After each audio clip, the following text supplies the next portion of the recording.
Despois de moito tempo denunciando o seu estado, en 2021, por fin, o Concello remataba a primeira fase deste camiño. En Rairo, a día de hoxe, segue sen completarse.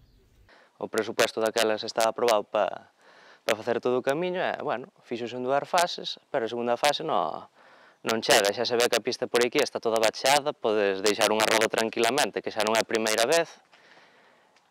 E, bueno, así polo camiño pouco máis que contar, habría que asfaltar e facer o alcantarillado todo e todo calle subterráneo por debaixo.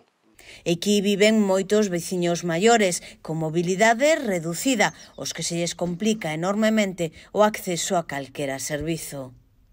Nos unha ambulancia aí na entrada do camiño non se entra moitas veces por aquí arriba.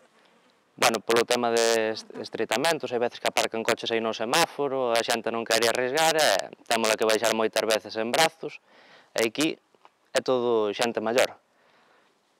Isto habrá que buscarlle unha solución ou algo, anchar todos ou ver como se pode facer, porque un día vai haber unha desgracia e despois botaremos maus a cabeza, pero bueno.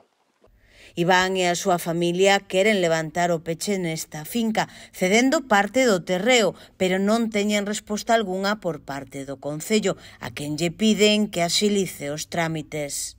Xa levamos ahora mesmo desde máis ou menos finales de marzo, abril, cos trámites todos, e eu vexo que chega a final de ano, aí está o material, está todo marcado, necesitábamos eso, ou para diante ou para atrás, para solicitar o replanteo e empezar ca obra, porque tú pagas as tasas e tes un plazo, 3 meses, 6 meses, o tempo que sea, cando ese plazo pasa, se non pides prórroga hai que volver a pagar todas as tasas e empezar de cero outra vez o proxecto todo de obra, e é iso que non queremos nós.